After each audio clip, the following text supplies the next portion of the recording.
Halo warga Kristus dan Shalom. Kali ini kita akan membahas tentang Israel menolak Yesus.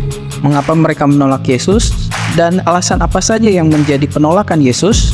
Namun sebelum pembahasan, jangan lupa di-subscribe dan tekan notifikasi loncengnya agar mendapat info video terbaru dari kami. Oke?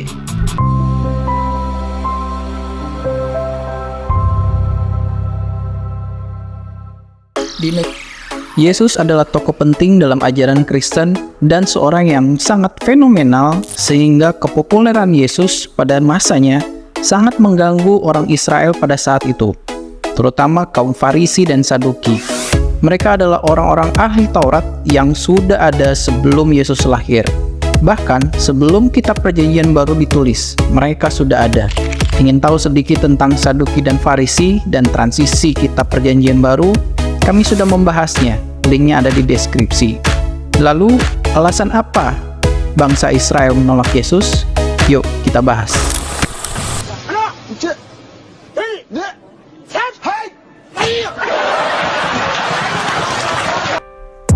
Kematian Yesus. Yesus memulai pengajarannya di wilayah Galilea tahun 30 Masehi. Banyak orang mengikuti Yesus karena pengajarannya. Seiring waktu, murid Yesus semakin banyak dan juga banyak orang di luar murid Yesus semakin bertambah dan membuat keresahan serta kecemburuan bagi penganut Yahudi. Maka mereka bersepakat untuk menangkap dan mengadili Yesus. Alasan mereka menghukum mati Yesus dikarenakan Yesus mengklaim sebagai raja orang Yahudi, kekudusan bait Allah, dan penghujatan serta penghinaan terhadap Allah. Peristiwa penyaliban Yesus adalah bukti nyata bahwa bangsa Israel menolak Yesus. Ini bukan akhir. Walaupun ajaran Yesus menyimpang menurut agama Yahudi, tetapi pengajaran Yesus justru semakin tersebar oleh para murid-murid Yesus dan pengikutnya.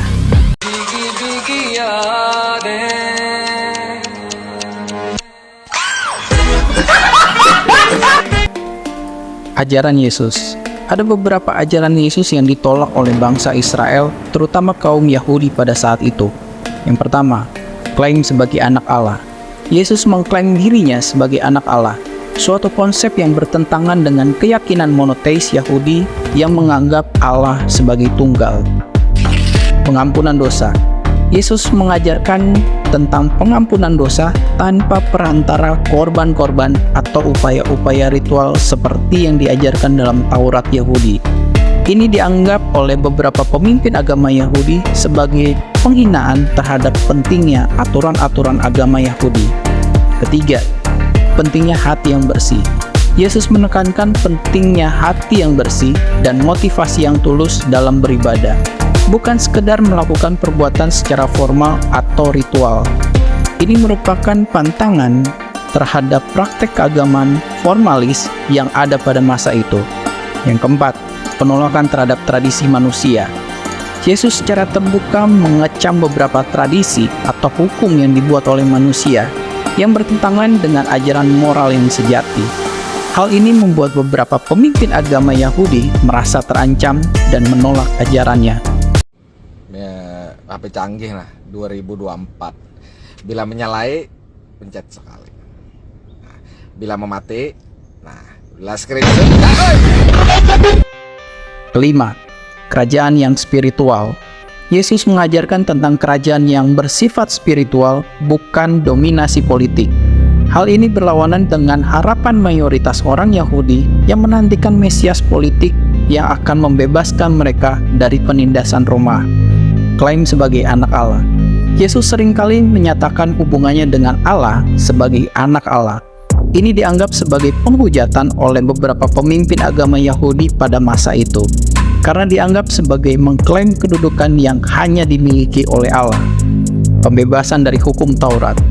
Beberapa tindakan dan pengajaran Yesus terlihat mengesampingkan dan menafsirkan ulang hukum Taurat yang dihormati oleh orang Yahudi pada waktu itu.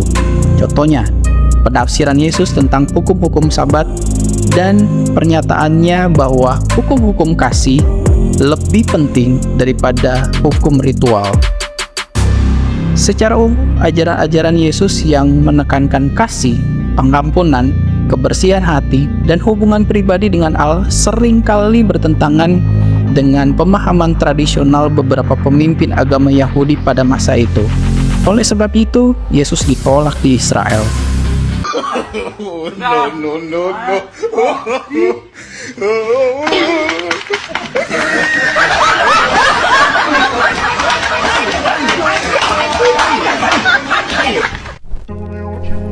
Konsep Mesias. Salah satu alasan Israel menolak Yesus adalah perbedaan konsep Mesias.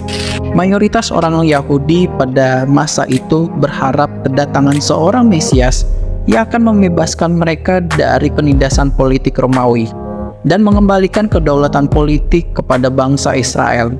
Mereka mencari seorang Mesias yang akan menjadi pemimpin politik yang kuat dan memulihkan kerajaan Israel secara fisik. Konsep Mesias Yesus yang lebih menekankan kerajaan spiritual dan transformasi hati manusia mungkin tidak sesuai dengan harapan politik mereka. Yesus berasal dari latar belakang yang sederhana, bukan dari kalangan yang berkuasa atau terkemuka dalam masyarakat Yahudi pada saat itu. Fakta bahwa Yesus diharapkan berasal dari keturunan Daud dan memiliki status keturunan mungkin membuat beberapa meragukan klaim Yesus sebagai Mesias.